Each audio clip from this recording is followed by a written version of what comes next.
Welcome back. Another week of Mental Health Mondays. It is the week of October 24th. I knew it this time. I just checked.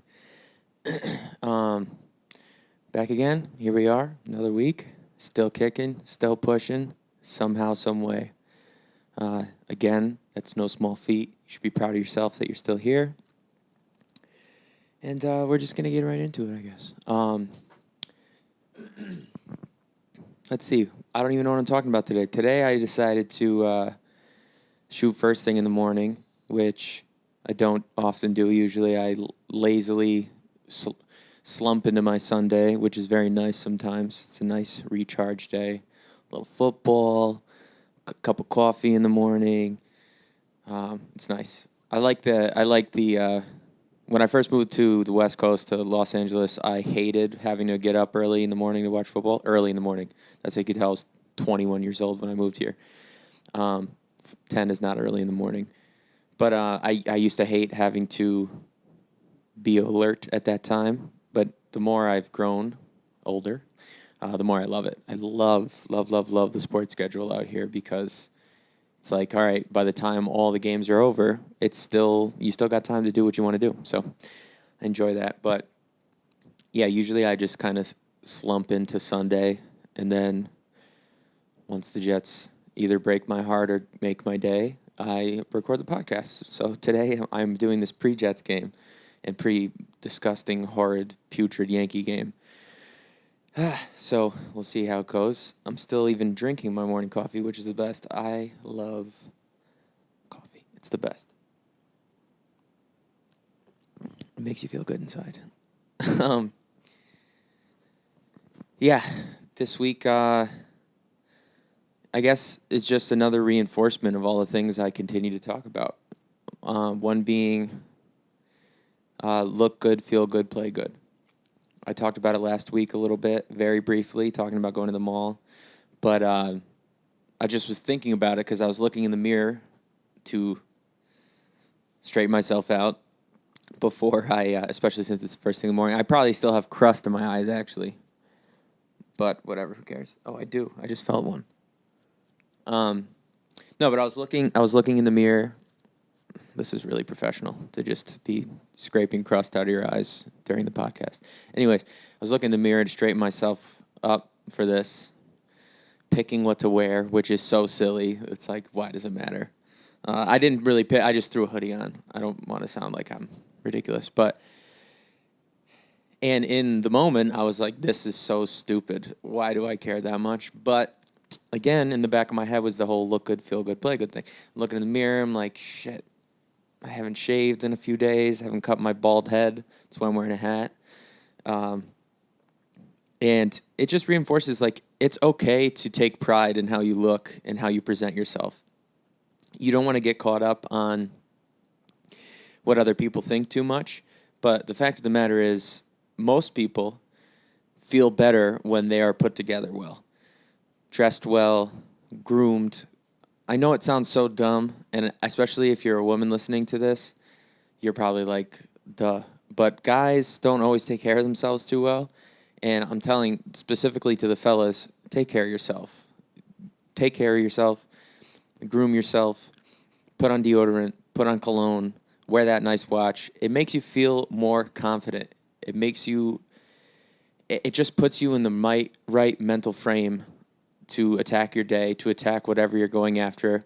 I'm a big fan of bumming it. Like, if I'm around the house, I don't mind at all wearing underwear and no shirt. That's typically my outfit. But at the same time, it's okay to, like, I just think it's a good Kickstarter for attacking whatever you're trying to get done. And for me, I know that the big one is, like, trimming my beard up, shaving my head, because I look 35 years older if I go 5 days without cutting my hair, and that's not a good feeling. And as much as superficial things do not and should not ever really matter, there's a certain aspect of it that is just like taking pride in yourself and wanting to always look your best so that you could be your best. Look good, feel good, play good. Looking good doesn't mean you're gonna play good. It doesn't mean you're gonna feel good, but it's a solid first step of taking pride in yourself. it's very easy to roll out of bed, not give a shit what you look like, and then immediately you're setting yourself up for failure because you just feel sluggish. You feel, ugh. But, put that outfit on, straighten it up, tell yourself you're beautiful and handsome in the mirror, shave. I don't know. And it's just a good first step to your day. So that was something that hit me this morning when I was getting ready to do this, because I don't feel good. I don't look particularly excellent right now. But even just straightening my hat in the mirror and like being like, okay, that's not that bad. Boom. That's one little tick in the one little dash in the box of confidence. So that's one thing. See, I'm halfway through the cup of coffee, so I'm still kind of sleepy. But also, I kind of wanted to do it in the morning because I feel you hear a lot of creative people say that they feel most creative either super late at night when they're sleepy or first thing in the morning when they're sleepy. I don't know what it is. I think there is some truth to that. I'm sure there have been studies psychologically what actually is going on in your brain in those moments. I know I just saw, was it Salvador Dali? I just saw this clip of him. Masterful painter, obviously. And he was saying that he gets his best ideas out when he's super, super tired, and like 30 to 40 minutes or an hour right before he's going to fall asleep. And I agree. But also I think the opposite can be true, where in the morning, fresh start, nothing in your day has happened yet to kind of cloud whatever the hell is going on upstairs. And I think it can be some true beauty in that. That you're the most creative right when you wake up. So I figured, okay, let me try it with a podcast that I haven't prepared for at all, because this is now 3 weeks in a row, or 3 episodes in a row, that I haven't typed out some long thing to say. I'm just kind of letting it flow. I've been, I don't always get the chance to be creative in the morning, which stinks, because I genuinely, I've always loved that. Again, it sounds silly, but I look forward to that cup of coffee in the morning, sitting down at the piano and just playing whatever comes to my mind, or just practicing a little bit. And a lot of my best music, I feel, has been written in that state. I'm not necessarily a big stay up late and get it done type of guy. I can, and I have, and I will again, but typically, I don't know. I like the daylight coming in the window too. I know it sounds silly. But like a lot of things, the set and setting is very important, and that's one thing that I try to do with the new studio. Is the old studio was completely blacked out to any outside influence. It felt very industrial, which I loved. That studio. It was great, and a lot of awesome stuff got made there. But that was one thing I didn't want the walls to be full of foam padding for sound, because I wanted a little levity in here. And another thing was that I loved that this room had 2 windows and some. I know if you can see. I don't know if you can see above my head. That's not the prettiest view, but right overlooking the computer, there's some little bushes. You can see the sun and the blue sky. I enjoy that. So that's another reason why I prefer, if I had my choice, getting up first thing in the morning and getting in the studio is the best thing ever. But I don't always have that choice. But this Sunday, I figured, or this week, I figured for the podcast, I'd get up early and get it done. Plus, I have a bunch of shit I have to do today, which is fine. Having tasks, having errands is fine. It's good. That's a good thing. It's easy to get stressed out over that stuff. But I think, at least for me, as I've gotten older, I've grown to love running errands. Maybe that's a sign that my life is not as exciting as it once was, as far as going out into the world and seeing what the hell's going on. I did talk about going to the mall extensively last week, so maybe that is a sign. But as I've gotten older, I kind of enjoy going to running around doing errands. Just checking things off the list. I know I've talked about that a bunch, but it's always a good feeling. It's always a good feeling to be getting little tasks done, and I think it's almost human instinct to want to do that. So visually seeing the tasks come off one by one. Oh, did that. Boom, did that. I just looked at my whiteboard and I'm seeing a check mark. It just literally made me feel good. Like, oh, perfect right there. That's something I did. So yeah, got some errands to do today. Nothing important, nothing crazy. But the only thing I don't like about errands is having to drive. I like driving, but I feel like having, like, I don't know, if I could just snap my fingers and be in the place and go in the store and get what I need and then snap my fingers and be back, I would choose that over having to drive any day of the week. Maybe it's the LA traffic. I don't know. At the same time, LA traffic is kind of, it gives you plenty of time to reflect on your life and your current state of mind, for sure. Sometimes it could be negative, some could be, but I try to use, excuse me, I try to use that time though as much as I can, whether it be like listening to a podcast or listening to music I like, but like intently listening, not just like having it on in the background, thinking about blowing through the red light to cause a 5-car pileup. Instead, I'm saying I listen intently and almost am like working while I'm driving, while obviously being attentive to driving. You have to be paying attention. Don't drive distracted. It's not good. But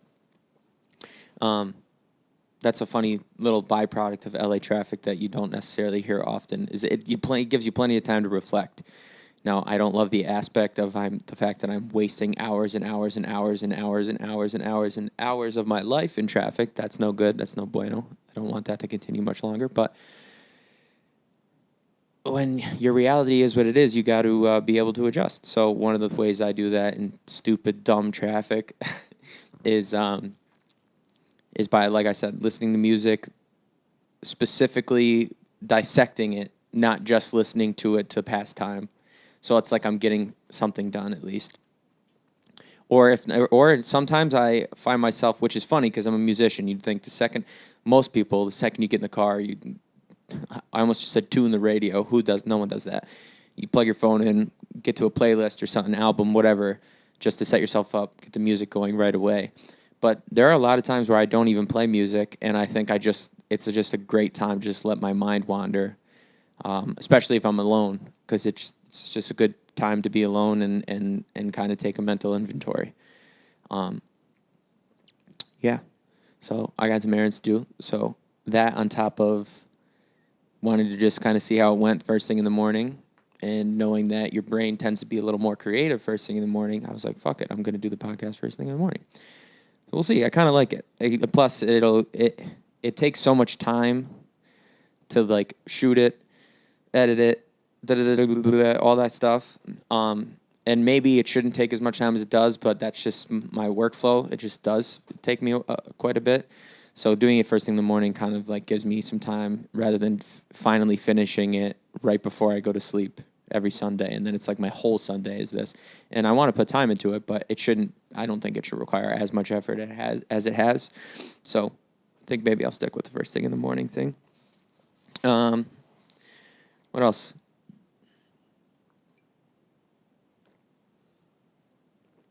God, I love coffee. It's so good. Yeah, again. Being productive helps me so much, man.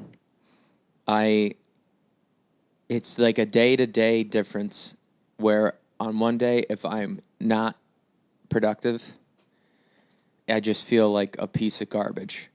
And in some ways, it's like, all right, I can't beat myself up on a day where I don't get as much done as I want to. And I should, on those days, rather than taking that tact and being like, you fucking loser, you didn't get anything done today, you should focus on like, okay, yeah, but you need a recharge day every once in a while. Yeah, blah, blah, blah. That's fine. But it is a night and day difference for me. I know I've said it a million times, but when I'm productive, I feel 1,000 times better than when I'm not. So finally, last week, I wrote out a legitimate schedule for myself. I've talked about in the past, and I just said earlier about like checking things off the list, and that's always a good feeling, and so that's part of it. But also, I feel like maximizing being as productive as I possibly can while also giving myself space to breathe on a given day. I'm trying to strike that balance because to me right now, or like before coming up with this schedule, it's very all or nothing with me. That's been my personality my whole life. It's like I have like I definitely have an addictive personality as far as I'll get stuck on one thing that I really am loving at that moment, and then by the time I'm done doing or watching or listening to whatever it is, that one thing, for months I don't revisit it. For example, very silly example, but I love Seinfeld. I think you could. I don't know if you can see the like Kramer pop doll up there. I love Seinfeld. It's the best. Especially being from the East Coast, New York and stuff. It's so New York. It's so silly. It's so 90s. It's the best show. And it's so funny. And when I was rewatching it from episode 1 all the way to the end, like a year ago or something, every night that's what I was going to watch. And I was like obsessed, and I bought all these pop dolls of it and stuff like, and it's like my brain was just in Seinfeld mode for 8 months or whatever, however long it took me to finish the show. And then since I finished it, haven't thought about Seinfeld a single time. Every once in a while, like reference comes up, but I'm just saying like haven't.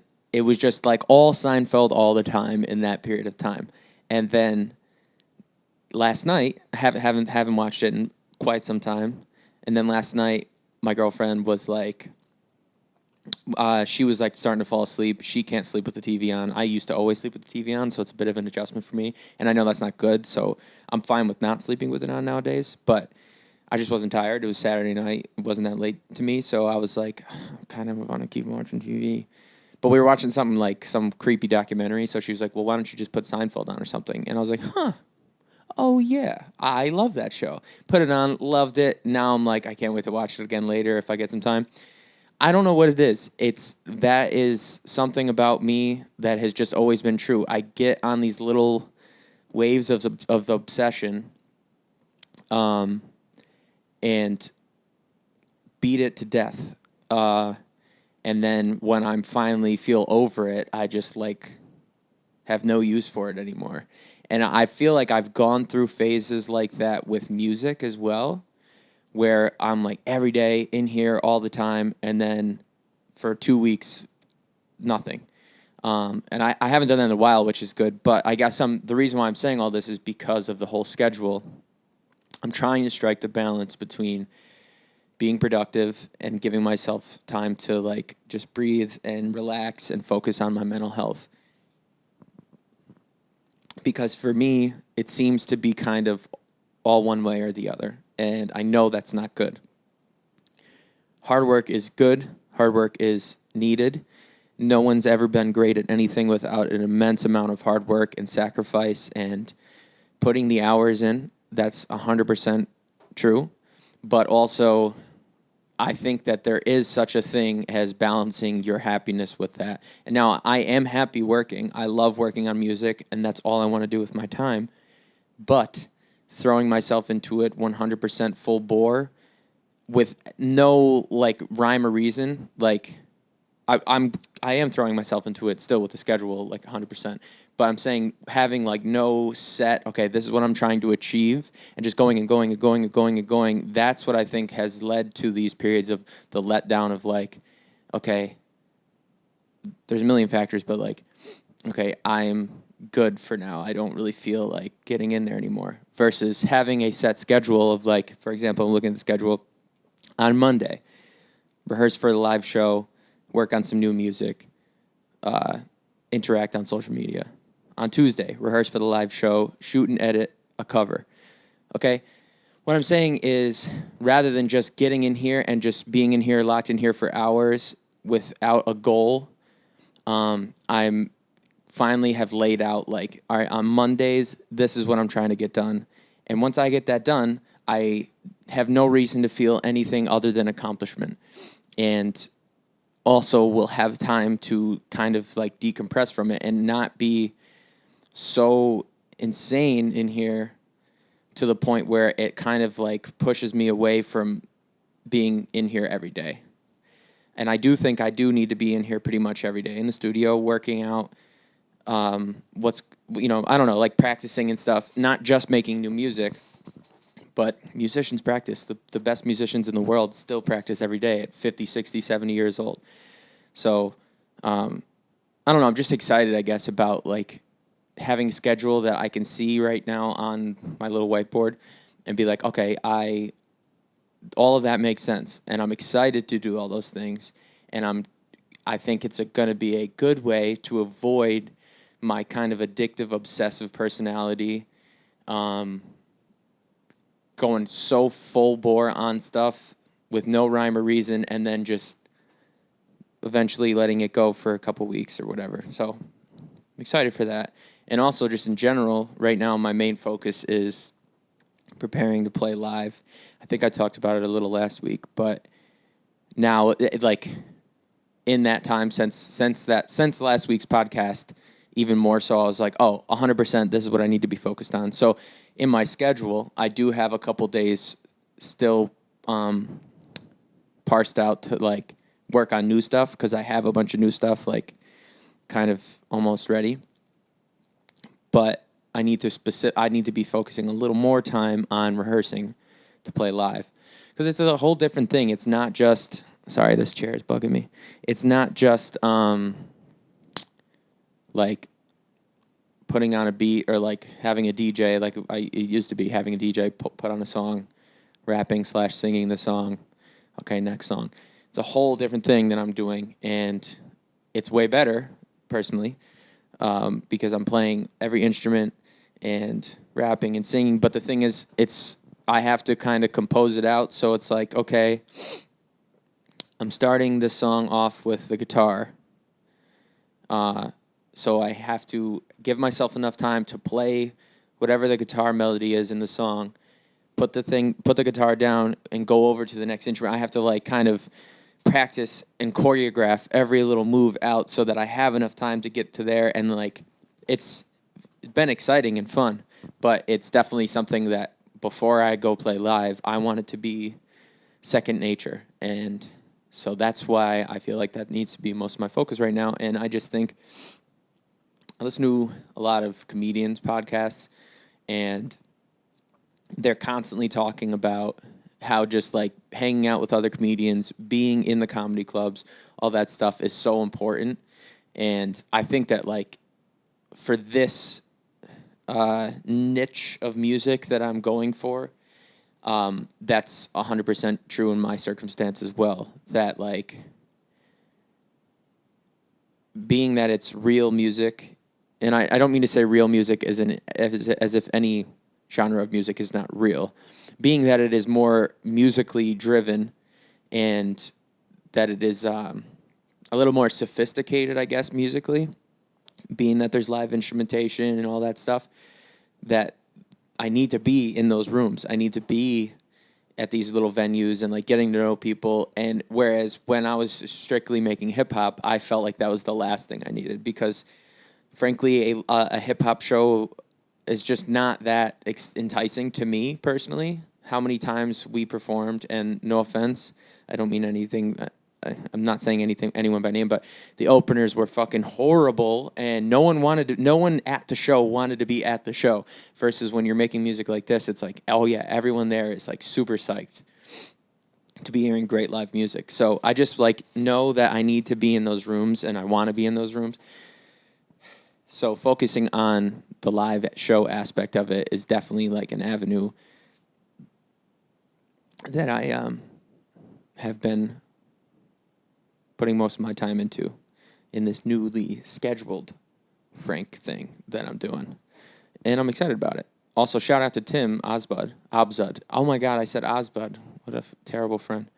Shout out to Tim, a.k.a. Rennie, my very, very good friend who pushed me all along the way to release this project. Not just him, but he was one of the big catalysts of it. And obviously he mixed and mastered everything beautifully. And he was the one that was like, dude, you have to be performing live. Like, that is the best way. You're going to get the most success and the most growth out of doing that. I totally agree with him. But if he hadn't said that, I don't know that I would have felt that way. So just a quick shout out to Tim. Thank you, buddy. So that's been my focus. And it's just been awesome, because I don't know. It's been fun. It's been fun. You know, I don't know how I feel about the law of attraction. I think some of it's a little bit, and this is no disrespect to anyone who like lives their life fully by that. More power to you. That's amazing. If it works for you, that's great. But some of it's a little hokey to me. Some of it's a little bit pie in the sky. I guess it just depends on how you look at it. If you're talking about if you just envision things constantly and speak them into existence, that's true. But also the work is imperative. Like you have to be putting the work in. So, but I guess why I brought that up is because one of the things that I've enjoyed so much about rehearsing lately, this past week, is I'm literally just picturing myself on stage, how this will go on stage, what I should do in this moment of the song, in this moment of the song, and just kind of just like almost like VR, virtual reality in my head of like me being on whatever made up stage in my head. And that's been like fun and also just is getting me so excited. And I think that is important. I don't know about the laws of attraction that much. I get the principle of it, but I think it is important to just be like while actively pursuing your goals, to be visualizing them, to be speaking them into existence, because it just makes it more and more and more real. It makes it more and more of this thing that you're chasing rather than just a pipe dream. So, I mean, for years I visioned myself on accepting a Grammy and what I would say, and I still kind of know what I would say, but I think this is a little different because this is something that's 100% going to happen, being on stage and stuff. And it's okay to have like lofty, big aspirations. That I think that's only positive. But yeah, so just like rehearsing and picturing myself on stage, and like I've been going to a couple more live shows recently, so like seeing how musicians I respect handle things, and it's like, oh yeah, okay, yeah, I would. It's not that I've never been on stage, but the ways I've been on stage have been very different. When I was younger, I was on stage constantly with like band and jazz band and like all county and all those things, and I always had not being conceited by any means, but I always had solos and things like that, and that was my favorite part. Selfishly, I was a kid, so I guess it's not that bad that I was like, I like that the eyes are on me. But also, I guess every musician or every person who is kind of pursuing something that gives them notoriety, that's not what I'm after. But obviously, it is an enjoyable aspect of it in some ways. But I used to love that. That was my favorite thing, playing solos and hearing people be like, "Ooh at this child who was really good." But no, I'm not a child. I'm a grown up. But anyways, so I've been on stage in that aspect of playing instruments and being part of a band, and that's awesome. And then I've been on stage as a hip hop artist where it's just me and Nick or whatever, and we're just rapping our songs and stuff, and that's fun. Someone to interact with still, or we'd always have a DJ, so I like interacting with them, interacting with the crowd. That's different from the jazz band aspect of it, obviously. And so I've done both those things, but now it's kind of a mesh of both, but alone. So I have to make sure that I'm very sharp musically, that like I know the chord progressions in 3 different keys, meaning that I'm soloing and stuff on guitar, piano, and saxophone on basically every song. It's just I don't know how to explain what I'm trying to say. Like, there's that aspect of it, and then there's also the crowd work aspect of it, of like getting the people involved a bit. But there's also there's no one to kind of like lean on. There's no like, okay, you take this next 30 seconds and say something because I don't really have anything to say. It's all me. So that's been an interesting aspect of it that I'm looking forward to. I'm not worried about it by any means, but it's just been fun envisioning those things. And it's definitely going to be a new, different experience when I do play live. than all the other times I've played live. And also, it's been a while. No question. There's some rust that's going to have to be knocked off. It's going to be different. It's going to be very different. I also always like to have a couple drinks before I go on stage. I don't see that changing, but I haven't been drinking nearly as much as I did during the time period of doing that, so that'll be interesting. I'm just more or less just, or more than anything, I'm just super excited. I'm getting antsy just thinking about it, and this whole time, like I said, I've just been envisioning it in my head, and I think that's important. I think that's a good thing.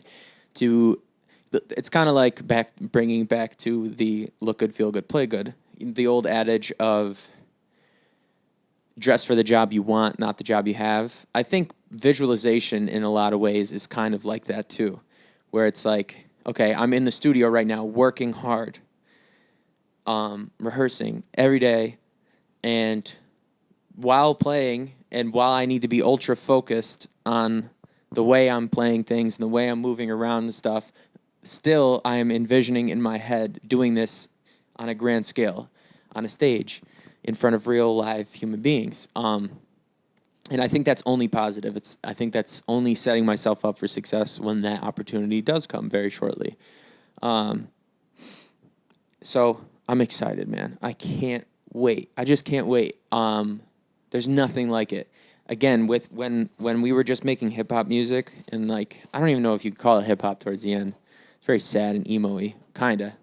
It was weird. It's something I always will love about what we did with April 94 is there was not really one genre. It was just whatever we felt we wanted to make at that time. And I feel very much that way with my new music. Definitely more kind of soulful jazz influences, but at the same time, not really. There's plenty of songs that I've been making that it's like, I don't know if this fits with me. And then I realize, oh yeah, I don't give a fuck. I'm just going to make good music that I like, and people will like it too. Because if it's authentic to me and people can feel that it's authentic, it will resonate with someone out there. So, again, it's just a completely when we were making that music, I think both of us had this idea in our head that like performing live wasn't really going to give us much because there was only so much we could do with it. And I don't know. I've been to a bunch of rap shows and hip hop shows. And some people are better than others as performers. Obviously, you see those like festival shows where everyone's jumping up and down to a song they all know. That's incredible. That's amazing to command that many people and just all have them feeling that same emotion at that same time. It's awesome. But obviously, we weren't at that level. So doing it to people who've never heard your music and basically doing that same thing, it can be clunky and awkward, and you're not really getting much out of it. But with this, I couldn't feel more opposite from that. It's like all I want to do is share this with other people because I think that the audience that is more, apt to listen to my kind of music that I've been making now wants that live experience, wants to hear improvisation and a musician coming up with something on the spot, and like really respects that part of the art form, and so I just can't wait to share this with other people who like understand what I'm doing. I don't mean like musically, like, oh, they're all musicians and stuff, although a lot of people who listen to this kind of music probably are.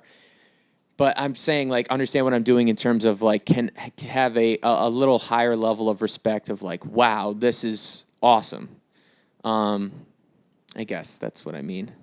I don't mean like, wow, this is awesome. Like they're like, this person's so talented and good. I'm saying like just being and listening are like true music fans and love to listen to musicians do their thing and have like a respect level for the art form versus like, when we used to do shows and it was like, oh yeah, those 25 people are here for that guy that just opened up for us. Why would they give a fuck about what we have to say? Or been in the position where we're opening up for big artists many times. And it's like, yeah, there's a clear difference between good music and bad music in that setting too. They were obviously, a lot of times they'd be rocking with us more so than the people that were before us. But still, ultimately, they came to see something. I don't know, it's just different. I'm just really excited. I can't wait. And it's been helping me. It's been helping me stay on track mentally. and like focus my energy towards something. But again, it's all about balance. It really is all about balance. I lay in bed at night and stare at the ceiling and think of everything that's wrong in my life almost nightly. And finally, when I get a moment of like where I breathe and I'm starting to get a little sleepier, I kind of have been accepting like, all right, I'm putting my best foot forward. I'm giving everything I can to my dreams. I'm giving everything I can to myself. I'm giving everything I can to my relationship. I can't really ask much more of myself, and I got to just kind of let the chips fall where they may and let the results be what they're going to be, but never stop moving forward. I don't have it in me to stop moving forward. I just had a conversation with someone very close to me about that with their life as well, and it's like, all right, we've come this far. We've made the amount of sacrifices that we have made. We have done the amount of crazy fucking things that we've already done. Why would now be the time to give up? We've already done so much. We already put so much time into it. There's no chance that we can give up now. There's no chance we could stop pushing. And so I'm not going to stop pushing. And I feel like my mental health has been affected so positively because of having that mindset and having this scheduled kind of framework. The scheduled framework of what I'm working on, when I want to have it done by, and just allowing some wiggle room, but not too much, because then at that point, what's the point of a schedule? So it's all balance, just making sure I'm good, making sure my people are good, making sure that I'm constantly pursuing what I need to in a responsible manner, and not just throwing myself into something and then eventually getting sick of doing it and not seeing results. When you put a schedule to something, when you put tasks down and you achieve those tasks daily, that feeling of I'm not getting out of this what I want to or what I eventually think I will be getting out of this, that kind of disappears a bit, because all you're focused on is achieving the things in front of you. So that's been helpful, and I'm just excited, man. I'm just happy for the direction of things. And also, I don't know if I felt that way 4 hours ago or yesterday, but every week having this opportunity to sit down and just kind of spew out my thoughts is really helpful and really centers myself. So I do feel that way now after having talked about this for the last 36 minutes. So I appreciate you listening again. I don't know what I'm doing. Maybe now it's a little too focused on me, the podcast. I don't know.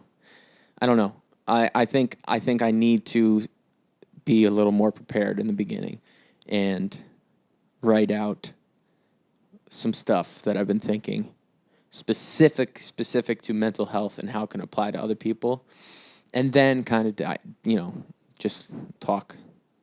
Especially, I don't know if you could tell, but I started talking really fast because my second cup of coffee started hitting, and so I don't know. But maybe next week I'll finally get back to doing that. Who knows? Whatever. What does it matter? It doesn't matter as long as you're okay. If you're listening to this, as long as you're getting something out of it, I guess it doesn't really matter. And I know I'm getting something out of it, and I'm not doing this to be selfish, but it is helpful to me, so I'm at least appreciative of that, and I'm excited to keep going forward. And I'm just excited to live life, and I hope you are too. And I hope you can take anything I said today and apply it to yourself this week. And if not, hopefully next week. And if you can't, the only thing that I want you to apply is this. You got this. You got this. Keep fucking going. Nothing is in your way except yourself. No one can stop you except yourself. And if you let someone else stop you, you're really letting yourself stop you, because you are in control of every thought you have. You can be in control of every emotion that comes your way. You feel it, and then you either embrace it or toss it to the side, because all you need to do is be happy and content with yourself and trust that you yourself are doing the right thing by yourself. As long as you have air in your lungs, you can keep pushing forward. As long as your heart is still pounding, you can keep pushing forward. Just take a deep breath, step back, look at what's going on around you, and then attack. You got this shit. You had it yesterday, even if you didn't feel like it. You got it today for sure, and you're going to have it tomorrow. You got it. It's all good. Don't get down on yourself. There's always someone going through something worse. There's always someone who's in a better circumstance than you. No one is living your life, though, except you. So that means no one has any control over your life except you. And the only difference between the people who have gone and gotten what they want and you is that they went and did it and you just haven't yet. But you can and you will, and you just have to keep pushing and take mental inventory. Make sure you're okay. Make sure your people are okay. But other than that, just keep fucking going, and you got this shit. I got to remember I got this. You got to remember you got this. If not, we got this. We got each other. Peace out. See you next week.